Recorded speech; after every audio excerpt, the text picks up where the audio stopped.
AJPI, association d'assurés engagés et responsables, présente Sud Radio, le grand matin week-end, la force de l'engagement. Muriel Réus. Bonjour Muriel. Bonjour Jean-Marie. Fondatrice de Femmes avec, on vous retrouve tous les dimanches pour la force de l'engagement. Aujourd'hui, une cause noble, s'engager pour les chiens guides d'aveugles. On va en parler dans quelques minutes avec votre invité, Paul Charles, qui est président de la Fédération française des associations de chiens guides de France.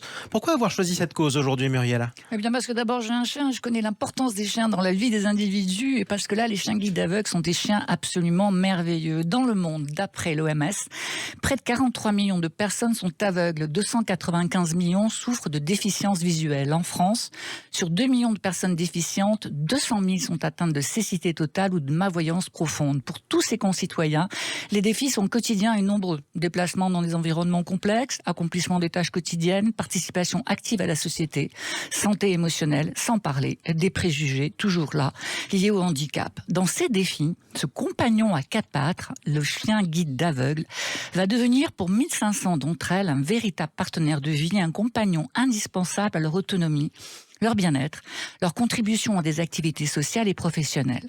Alors la formation des chiens guides d'aveugles est un processus long et minutieux qui commence dès le plus jeune âge et qui va durer 2 ans. Leur sélection est rigoureuse, basée sur des critères de tempérament, de santé physique, de capacité à apprendre, de concentration, d'intuition face aux dangers potentiels. Alors interpréter les navigations dans des rues animées, dans les centres commerciaux, les transports en commun, indiquer bien sûr les changements de terrain et de niveau, les escaliers, les bordures, reconnaître, éviter les obstacles, traverser une route, mais aussi repérer une place assise dans un bus, dans un train, aller chercher le courrier, trouver un objet par son nom, localiser des produits dans un magasin, allumer ou éteindre la lumière. Les chiens guides d'aveugles peuvent exécuter jusqu'à une 60aine d'ordres.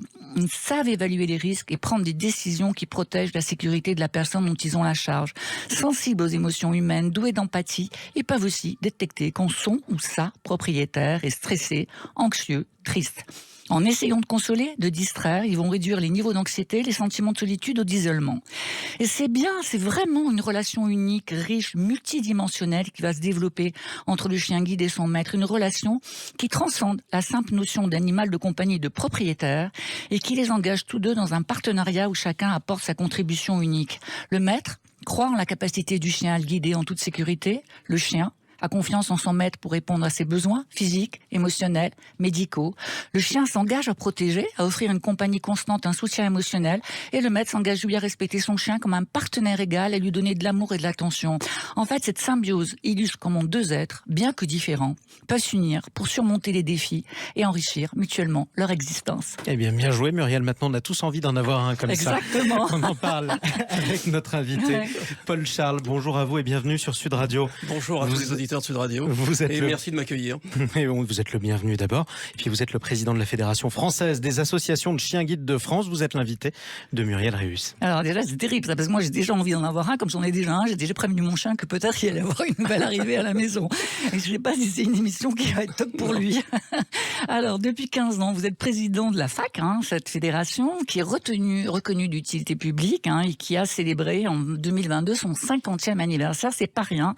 50 années pour permettre aux personnes déficientes visuelles de se déplacer en toute sécurité grâce à un chien guide. Alors, quelles sont les principales missions de cette association ?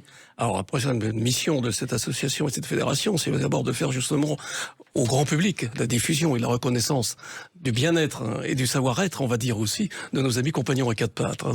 C'est extraordinaire, comme vous l'avez déjà très précisé dans votre éditorial.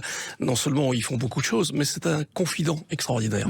Et ces confidents, je dirais presque que c'est un couple qui s'unit. Oui, on peut dire ça. Ce mot couple intervient au moment, si vous voulez, de la présentation et du choix pratiquement du chien. On essaye de mettre en relation deux personnes qui vont s'entendre, et ils vont s'entendre sur une période de 10 à 12 ans. C'est quand même important. Et il faut que Faut pas se tromper, Faut pas se tromper. Alors, de temps en temps, ça arrive, mais très, très, très peu fréquemment. Mais tout ça, c'est extraordinaire, parce qu'après, ce lien, cette symbiose, comme je dis, et on a malgré tout le regard du chien invasif dans son maître, et se reçoit le maître, cette vibration. Cette vibration, ce sentiment, il le ressent également, bien qu'il ne voit pas son chien, mais il le sait par la caresse, il le sait par l'attitude de son chien. Et ça, ce couple est extraordinaire et magique. Alors, ça coûte cher d'élever un chien guide d'aveugle. Hein, ça coûte 25 000 euros. L'État n'y participe pas. Donc, on pourrait se dire que quand même, je peux lancer un appel. Messieurs les ministres, mesdames les ministres, ça serait bien de s'intéresser à ce sujet. Donc, 25 000 euros. Il est remis gratuitement à son maître ou à sa maîtresse. Alors, comment vous faites pour financer cela? Alors, uniquement par la générosité publique. En totalité, 98%, par les dons déjà bien sûr, et également par les legs, donations et assurance vie. C'est aujourd'hui le seul moyen de financement de nos associations fédérées sur l'ensemble du territoire. Donc oui, alors ces associations, en fait c'est une formidable chaîne de solidarité. On va parler un peu de l'élevage et de comment ça se passe. Alors vous avez vos propres centres d'élevage, il y en a 3, il y en a répartis dans toute la France, je crois, en Auvergne et à Paris. En Auvergne qui est le principal, excusez-moi d'être un peu chauvin, Muriel, je suis auvergnat moi-même. Donc, et c'est là où j'ai débuté, j'ose dire, ma petite carrière vis-à-vis des chiens guides d'aveugles. Enfin, une petite carrière, ça fait 25 ans quand même. Oui, c'est vrai, mais ça passe tellement vite. Si vous voulez, on est passionné par cette grande cause et on s'aperçoit pas du temps. On vieillit, je veux dire, en même temps, et on fait pas attention à tout ça. Et donc le CZK à Le Zoo, qui est tout près de Clermont-Ferrand, est notre centre d'élevage national, notre maternité nationale, qui fait naître 350 chiots par an. À côté de ça, vous avez 2 écoles qui, à leur intérieur, ont un élevage. L'école de Paris à Buc et l'école d'Angers qui est la maison du chiot également. Voilà. Alors ces petits chiots là, ils vont être éduqués, ils vont suivre un parcours assez, on va comparer ça à des enfants, on va dire, ils suivent un parcours école primaire, collège et lycée. Voilà, j'aime bien cet exemple-là parce que si vous voulez, c'est exactement pareil. Ils commencent, il faut qu'on leur apprenne, comme les enfants, à être propres, à être sages, obéissants. Donc ça, c'est le rôle des familles d'accueil.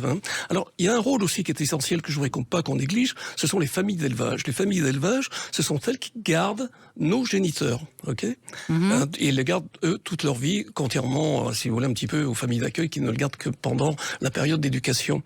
Et là, cette grande chaîne de sororité commence, si vous voulez. Et la première graine est mise, si vous voulez, c'est ce que j'ai au CZK ou dans les autres, on met la première graine de cette grande chaîne de solidarité.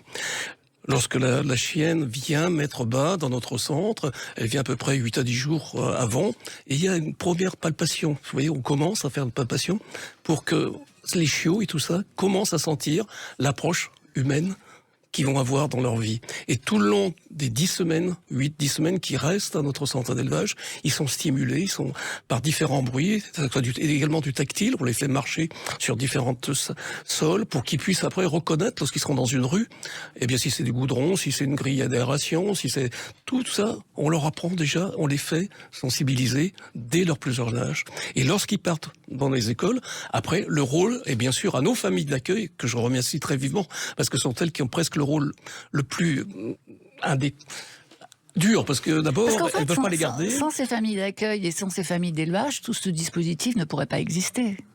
Ah, c'est tout à fait impossible. Impossible. Impossible. Impossible, si vous voulez, parce que justement, il faut que que ce soit la famille d'élevage et surtout la famille d'accueil, cette mise dans l'environnement du futur chien guide est obligatoire. Et il ne peut se faire qu'à l'intérieur d'une famille. On peut pas faire ça, je veux dire, au travers d'une structure très formalisée. C'est impossible. Et elles sont bénévoles, ces familles d'accueil? Totalement. Donc elles font ça gratuitement. Gratuitement. Tout Merci le monde à elles, vraiment, ça fait c'est partie formidable. des 2000 bénévoles à peu près que constitue notre grande chaîne de solidarité. Et qu'est-ce que vous faites alors? Parce que vous m'avez dit qu'il y avait 30% des chiots qui n'étaient pas sélectionnés, parce que tout le monde n'a pas cette capacité à accompagner un adulte et à protéger sa vie. Ces chiots qui eux-mêmes ne sont pas sélectionnés, ils deviennent quoi? Alors, si vous voulez, un petit mot sur cette capacité de devenir chien guide aveugle, c'est à ces chiens-là qu'on demande la plus grande réussite et la plus grande attention. On confie la vie de quelqu'un à un chien. Excusez-moi de dire un chien, je ne devrais pas dire un chien parce que c'est un compagnon. Mais donc il faut qu'il soit absolument sûr physiquement, si on veut qu'il soit dans le temps, qu'il rende son service le plus longtemps possible, il faut que physiquement ce chien-là soit apte à l'être. Donc c'est une des premières choses dans nos sélections, que ces chiots-là, leurs parents surtout, soient exempts de tout problème physique, de tard physique. Et d'ailleurs, vous, ça fait 25 ans, c'est ce qu'on a dit tout à l'heure. Est-ce qu'il y a eu un accident à un moment donné?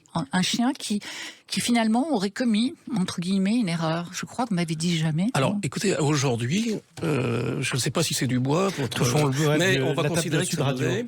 Et aujourd'hui, non. C'est incroyable. Donc, ça veut formidable. dire que notre éducation, qui est dispensée par nos éducateurs, Diplômé. et diplômée par nos titres, est fondamentale et sûre. C'est quoi les races de chiens? Alors, les races de chiens, si vous voulez... Qui sont chiens guides d'aveugle, bien sûr. Oui, sont chiens guides d'aveugle. Alors, c'est vrai qu'aujourd'hui, il y a 3 races principales, qui sont le labrador, le golden et le berger allemand. Pour vous, mesdames, de temps en temps, un petit peu du caniche royal, pour éviter que les poils ne traînent partout dans la maison, vous savez. Donc, il y a un petit peu ça. Et puis, à côté de ça, on peut trouver aussi, de temps en temps, d'autres races, mais... Il faut dire que dans la majorité, que ce soit dans le monde entier, c'est le golden et le labrador qui sont à 90% représentés. Et c'est des mâles ou des femelles? On va faire un peu de gender dog. Est-ce que je dois monter la dose pour les femelles ou est-ce que je dois dire la vérité? Non, la vérité, je veux la vérité. On est dame nature, c'est se réguler. Ouais. On est à peu près 50-50 et justement là-dessus, après, ça permet justement aux personnes déficientes visuelles, qu'ils soient femmes ou hommes, de pouvoir choisir sur un petit peu leurs préférences et leurs affinités. Ils vont travailler jusqu'à quel âge, ces chiens? Alors, ils vont travailler à peu près, on va dire, jusqu'à 10-11 ans. Ouais. Mais à partir de 8 ans, on a notre service de gériatrie qui commence à intervenir, surtout pour les couples, je veux dire, qui sont un peu dynamiques. Parce que là-dedans également, nous avons des personnes qui peuvent simplement utiliser leurs compagnons pour aller faire leurs courses de proximité, mais d'autres vont avoir une activité sportive, d'autres vont avoir une activité de spectacle, d'autres. Donc le chien va être également sollicité un peu plus. Donc il faut qu'on tienne compte de tous ces paramètres-là pour savoir à quel moment le bien-être animal ne soit pas dépassé et que justement on le mette à la retraite. Alors quand vous le mettez à la retraite, parce que là c'est quand même une question qui intéresse moi particulièrement et puis nos auditeurs, parce qu'on s'intéresse tous aux animaux, hein, évidemment. Ils vont où ces chiens après avoir rendu tous ces bons et loyaux services? Et vu le service extraordinaire qu'ils ont donné, je veux dire qu'on continue de se préoccuper d'eux. Donc là, 3 positions possibles, 3 solutions. D'abord, si leur maître a la capacité de garder 2 chiens en même temps, bien sûr qu'il gardera celui-ci jusqu'à ce que la disparition de ce chien-là. Deuxième solution, c'est dans son environnement familial, il peut y avoir, et c'est souvent le cas d'ailleurs, quelqu'un qui va prendre ce chien, ce qui permet aussi encore de garder une relation de proximité, j'ose dire, avec son ancien maître. Et l'ancien maître, ils aiment bien savoir ce que deviennent ce fameux compagnon qui était avec eux pendant 8 ans. Et enfin, quand on n'a pas la possibilité de faire ces 2 choses, eh bien, nous avons recours à des familles de retraite. Les familles de retraite, je veux dire, là aussi, sont des gens, je veux dire, principalement du 3e âge, qui sont capables de prendre ce chien sans avoir les contraintes d'un jeune chien. D'abord, il s'engage pas sur une durée de 10-15 ans lorsqu'on prend un animal, qui est très compliqué, ni de vivre, je veux dire, prématurément toute l'éducation. Oui, et puis ils ont un chien totalement éduqué. Il est sociable, oui, absolument. il a l'heure, il sait manger, il sait à quel moment. Donc, pour quelqu'un qui est du 3e âge, c'est le chien idéal. Et nous, bien sûr, s'il y avait un souci quelconque, nous sommes là pour aider encore, quoi qu'il arrive, s'il y a une intervention. Vous en manquez des familles d'accueil, des familles d'élevage, des familles de week-end? Est-ce que vous en manquez? Alors, fatalement, on manque toujours, parce que, comme je vous le disais tout à l'heure, la famille d'accueil, c'est presque le rôle le plus ingrat, excusez-moi, c'est-à-dire que ces gens-là, on garde ce chiot des 10 semaines lorsqu'il arrive jusqu'à peu près la remise à 24 mois. Donc après, il y a une séparation. Bon, cette séparation-là, elle est plus ou moins mal vécue et des fois, les familles ne veulent pas renouveler tout de suite avec un autre chiot. Mais là aussi, petite parenthèse, je veux dire que cette relation qu'il y a avec le chien, pendant qu'ils l'ont eu en tant que chiot et tout ça, ils ont une nouvelle relation qui se crée avec quelqu'un qui rentre dans leur famille. Le déficient visuel, si vous voulez, c'est un membre nouveau qui rentre. Et il y a beaucoup de relations qui se créent à ce niveau-là. Bien sûr, ouais. Et je veux dire que c'est très constructif. Alors, on réclame, et on a besoin souvent, bien sûr, de Alors, familles profitez-en, faites un appel. Comment est-ce que je fais? Demain, je veux devenir c'est tout à fait famille d'accueil. simple. Écoutez, quoi vous allez sur notre site de la fédération, vous avez toutes les adresses mail de nos associations fédérées, avec leur téléphone et tout ce qui s'ensuit, et il suffit de les contacter suivant que vous habitez à proximité de cette école-là, pour voir quand est-ce qu'il y aura un chien qui sera mis à la retraite et disponible éventuellement. Alors, ce dispositif, il est formidable. Il est français ou il est international? Alors, nous n'avons pas la primeur de chien guide d'aveugle. Ce sont les Américains et Allemands, qui il y a un peu plus d'un siècle, qui ont remis les premiers chiens. On n'a pas trop tardé. Nous, si vous voulez, notre école de Ronc, qui était à Wascal, précisément, qui est la première école de France, a remis il y a 64 ans le premier chien. Donc c'est pour vous dire qu'il y a 64 ans qu'il y a quand même déjà eu un chien guide en France. Donc on fait partie aussi, ce qu'on appelle de la Fédération internationale des chiens guides d'aveugles, qui regroupe à peu près 80 pays sur le monde entier et qui remet 2000-2500 chiens par an à des utilisateurs du monde entier. Alors, dimanche, nous sommes dimanche, et aujourd'hui, oui. c'est la fête des chiens, le jour de la fête des chiens guides affiliés. Alors, il se passe quoi? Cette fête, elle a lieu où? Comment je fais pour venir? Comment on peut s'y rendre? Dites-moi 2-3 petites choses importantes sur cette fête. Elle a lieu dans toute la France, dans toutes nos écoles ou dans tous les centres d'éducation de nos écoles.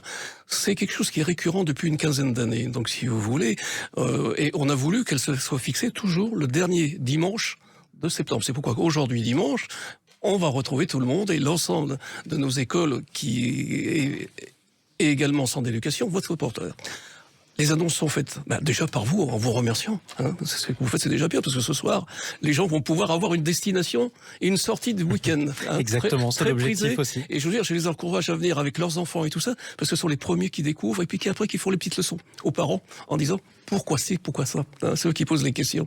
Donc nous, sur le plan national, tout est relayé, au plan régional également, l'ensemble des médias sont au courant et rappellent la possibilité d'intervenir. C'est un moment de convivialité et de rencontre, encore une fois, à la fois de nos éducateurs, des chiens, mais surtout des personnes, des utilisateurs. Et c'est également pour les personnes les déficients visuels qui n'ont pas encore fait le pas, de côtoyer les gens qui ont un chien guide et leur voilà. Et à ce moment-là, on arrive à avoir des demandes supplémentaires de chiens guides. Eh bien, je vous remercie beaucoup, Paul Charles, pour toutes ces informations. Et je rappelle qu'il n'est pas qu'il n'est pas utile, je ne sais pas si c'est le bon terme, mais n'attendez pas d'être en cécité complète pour anticiper cette vie avec un chien guide. Non, il faut surtout pas. Si vous voulez, c'est toujours un petit peu comme dans chaque cas de handicap, quel qu'il soit. Vous savez, on attend le maximum pour pouvoir le mettre au grand jour. Parce qu'on a toujours cette réserve un petit peu de pas faire voir que nous sommes handicapés. C'est un mal très français. Parce que l'acceptation du handicap dans notre société, elle est encore mal vécue et pas trop visible. Il faut pas qu'elle soit trop visible. Donc, au contraire, moi, je dis que les gens qui sont déjà dans une situation avec très peu de faible vue, faut qu'ils viennent tout de suite. Parce qu'ils vont acquérir cette accessibilité, ce confort d'accessibilité. Et cette affection, surtout, cette complicité. C'est important de le rappeler. Merci Paul Charles, président de la Fédération française des chiens guides de France. Merci à vous Muriel Réus. On vous retrouve dimanche prochain. Jean-Marie, à dimanche. Merci.